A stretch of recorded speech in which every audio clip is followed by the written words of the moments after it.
Hello friends, అందరికీ నమస్తే అండి. Welcome to our channel. Raju Yuva Vikasam పథకానికి సంబంధించి దరఖాస్తు చేసుకున్న లబ్ధిదారులకు సంబంధించి ప్రభుత్వం ఒక కీలకమైన నిర్ణయం తీసుకుందండి. ముఖ్యంగా ఇందులో దివ్యాంగులు గనక దరఖాస్తులు చేసుకొని గనక ఉండినట్లయితే వారికి సంబంధించి అంటే మన యొక్క రాష్ట్ర ప్రభుత్వం ఇస్తున్నటువంటి ఈ యొక్క రాజు యువ వికాసం లోన్స్‌లో 5% అనేది దివ్యాంగుల కొరకైతే కేటాయిస్తున్నామని చెప్పి మంత్రి సీతక్క గారైతే తెలియజేశారనమాట. సో, దివ్యాంగులకు ఈ యొక్క బెనిఫిటే గాకుండా ఇందిరమ్మ ఇండ్లకు సంబంధించి కూడా వాళ్ళకి సెపరేట్‌గా పర్సెంటేజ్ అనేది ఇస్తామని జెప్పి, సో, వారి యొక్క కేటగిరీల్లో ఎవరైనా అప్లై చేసుకొని గనక ఉండినట్లయితే, సో, వారికి ఇందిరమ్మ ఇండ్లతో పాటు ఈ యొక్క రాజీవ్ వికాసం లోన్స్‌కి గూడా ప్రాధాన్యతనైతే ఇస్తామని జెప్తున్నారనమాట. అలానే ముఖ్యంగా ఈ లోన్ అనేది రావాలంటే తప్పనిసరిగా బ్యాంకుకు ఇది తప్పనిసరి అని జెప్తున్నారండి. ఆ వివరాలన్నీ కూడా వీడియోలోకి వెళ్ళి తెలుసుకుందాం. అయితే మీరు ఏ లోన్‌కి అప్లై చేసుకొని ఉన్నారు, ఏ యూనిట్‌కి అప్లై చేసుకొని ఉన్నారనేది ఒకసారి తప్పకుండా కామెంట్ సెక్షన్‌లో తెలియచేయండి. అలానే ఈ వీడియోకి లైక్ చేయండి ఫ్రెండ్స్. ఇలాంటి లేటెస్ట్ అప్డేట్స్ ప్రభుత్వ పథకాలకు సంబంధించి వచ్చేటువంటి అప్డేట్స్ అన్నింటినీ కూడా నేను మీకు ఈ విధంగా వీడియోస్ రూపంలో అయితే తీసుకురావడం జరుగుతుంది. సో, ఇక వివరాల్లోకి అయితే వెళ్ళిపోదాం. ముందుగా దివ్యాంగులకు గుడ్ న్యూస్. రాజు యువ వికాసం పథకంలో దివ్యాంగులకు 5% కేటాయిస్తామని చెప్పి మంత్రి సీతక్క అయితే చెప్పారనమాట. దీంతో పాటు కుటుంబంలో దివ్యాంగులు ఉంటే వారి పేరు మీద ఇందిరమ్మ ఇల్లు ఇచ్చే అంశాన్ని ప్రభుత్వం పరిశీలిస్తుందని తెలియజేశారు. అధికారులతో ఆమె సమీక్ష అయితే నిర్వహించారనమాట. సో, దివ్యాంగులకు అత్యవసరమైన సర్జరీలను ప్రభుత్వమే చేయిస్తుందని వెల్లడించారు. అందుకు అనుగుణంగా అధికారులు ఏర్పాట్లు చేయాలని కూడా సూచించారు. ఇక్కడ ఏం చెప్పారు చూడండి. సో, ఇక్కడ రాజీవ్ యువ వికాసం పథకంలో దివ్యాంగులు గనక దరఖాస్తులు పెట్టుకొని గనక ఉండినట్లయితే వారికి ఖచ్చితంగా లోన్ అనేది వస్తుంది అనే దానికి ఇక్కడ ప్రూఫ్ అయితే ఉందన్నమాట. 5% వారికే కేటాయించనున్నట్లు తెలుస్తోంది. అలానే ఇక్కడ మీరు చూసుకున్నట్లయితే రాజీవ్ యువ వికాసం పథకానికి సంబంధించి బ్యాంకు అనుసంధానం తప్పనిసరి. సో, బ్యాంక్ లింకేజ్డ్ స్కీమ్స్ కింద అయితే ఈ యొక్క లోన్స్ అనేటివి రావడం జరుగుతుందని చెప్తున్నారనమాట. సో, ఇంకొంచెం వివరాలైతే క్లియర్‌గా అయితే తెలుసుకుందాం. సో, ప్రతిష్టాత్మకంగా అమలు తలపెట్టినటువంటి రాజీవ్ యువ వికాసం పథకం అమల్లో పారదర్శకత పెంచేందుకు, నిధులు పక్కదారి పట్టకుండా ఉండేందుకు తెలంగాణ సర్కార్ కీలక నిర్ణయాన్ని అయితే తీసుకుంది. ఇందులో భాగంగా ఈ పథకం కింద మంజూరు చేసే యూనిట్లకు బ్యాంకు లింకేజీని తప్పనిసరి చేసింది. అంటే మీరు యూనిట్‌కి సంబంధించి లోన్ అనేది పొందాలంటే మీరు మీ యొక్క ఆధార్‌తో బ్యాంక్‌కి ఎన్‌పీసీ అనేది యాక్టివ్ చేసుకోవడం, అదేవిధంగా మీకు మీ యొక్క ఆధార్‌తో మీ యొక్క బ్యాంక్ అకౌంట్‌కి మ్యాపింగ్ చేయించుకోవడం తప్పనిసరి అని చెప్తుందనమాట. రాయితీ పోను మిగిలిన వాటా సొమ్మును భరించేందుకు లబ్ధిదారులు సిద్ధంగా ఉండాలని చెప్తుంది. అదేవిధంగా ఈ మేరకు దీనికి సంబంధించి ముఖ్యంగా ఎస్సీ, ఎస్టీ, బీసీ, మైనార్టీ జిల్లా సంక్షేమ అధికారులకి స్పష్టతనైతే ఇచ్చిందనమాట.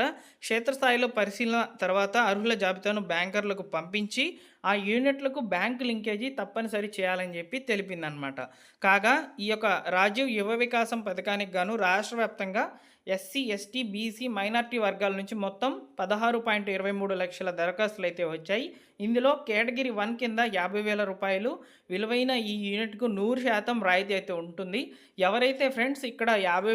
50,000కి సంబంధించిన లోన్ కొరకు దరఖాస్తు చేసుకున్నారో వారికి పూర్తి స్థాయిలో ఇక్కడ ఎలిజిబుల్ లిస్ట్‌లో వచ్చే అవకాశం అయితే ఉంటుందన్నమాట.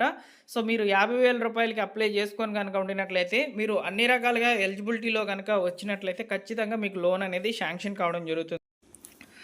సో, ఇక కేటగిరీ 2, కేటగిరీ 3, కేటగిరీ 4లలో యూనిట్ వ్యయంలో రాయితీ తీసివేయగా లబ్ధిదారులకు వాటా కింద బ్యాంక్ రుణం తీసుకోవాల్సి అయితే ఉంటుందని చెప్తున్నారు. కేటగిరీ 2 కింద యూనిట్ వ్యయం లక్షల్లో అయితే ఉంటుంది. అంటే రూ. 1,00,000 ఉంటుంది. ఇందులో 10% అయితే బ్యాంక్ లింకేజ్ అనేది చేయించుకోవాలి. కేటగిరీ 3 కింద 1,00,000 నుంచి 2,00,000 వరకు ఇందులో 20% అయితే బ్యాంక్ లింకేజ్ అనేది ఉంటుందన్నమాట. కేటగిరీ 4 కింద 2,00,000 నుంచి 4,00,000 వరకు అయితే వస్తాయి లోన్స్. ఇందులో 30% చొప్పున బ్యాంక్ లింకేజ్ అనేది చేయించుకోవాలని చెప్తున్నారు. సో, అయితే ముందుగా సర్కార్ విడుదల చేయబోతున్నటువంటి ఈ యొక్క ఎలిజిబుల్ లిస్ట్ అనేది ఫస్ట్ బ్యాంకర్లకైతే పంపించడం జరుగుతుందనమాట. ఫస్ట్ మీకు కేవలము మంజూరు పత్రాలు మాత్రమే అందుతాయి. సో, ఈ మంజూరు పత్రాలు అందిన 15 రోజుల్లో మీకు ఆ యొక్క యూనిట్ ఏర్పాటుకు సంబంధించి మరియు ఆ యొక్క యూనిట్‌లో సక్సెస్ పొందేందుకు ట్రైనింగ్ అనేది స్పెషల్‌గా అయితే నిర్వహించడం జరుగుతుందనమాట. ఈ ట్రైనింగ్ తర్వాత మీకు మొదటి విడతకి సంబంధించి సగం అమౌంట్ అనేది విడుదల చేస్తారు. రెండో విడతలో వచ్చేసి రిమైనింగ్ సగం అమౌంట్ అనేది విడుదల చేయడం జరుగుతుందని తెలుస్తుంది. ఇక్కడ చూడండి, ముఖ్యంగా కేటగిరీ 1 మరియు కేటగిరీ 2 కింద 100% దరఖాస్తులకు లబ్ధి అయితే చేకూరుతుందని చెప్పి మరొక అప్డేట్ అయితే రావడం జరిగిందనమాట. అయితే ఎవరైతే కేటగిరీ 1 మరియు కేటగిరీ 2 కింద నిర్ణయించిన లక్ష్యం కంటే చాలా తక్కువ అప్లికేషన్స్ అయితే వచ్చాయి. ఆ వచ్చినటువంటి అప్లికేషన్స్‌లో మేము అర్హులుగా తేల్చినటువంటి ప్రతి ఒక్కరికి కూడా లోన్ అనేది శాంక్షన్ చేస్తామని చెప్పి ఇక్కడ గవర్నమెంట్ అయితే చెప్తుందనమాట. సో, కాబట్టి మీరు రూ. 50,000 మరియు రూ. 1,00,000 యూనిట్ వరకు కేటగిరీ 1 మరియు కేటగిరీ 2 కింద లోన్‌కి అప్లై చేసుకొని గనక ఉండినట్లయితే మీకు ఖచ్చితంగా లోన్ అనేది రావడం జరుగుతుందండి. ఓకేనా? ఇక ఎక్కువ శాతం వచ్చేసి 4,00,000 విలువైనటువంటి యూనిట్ల కోసము దరఖాస్తులనేటివి అధికంగా వచ్చాయని చెప్తున్నారు.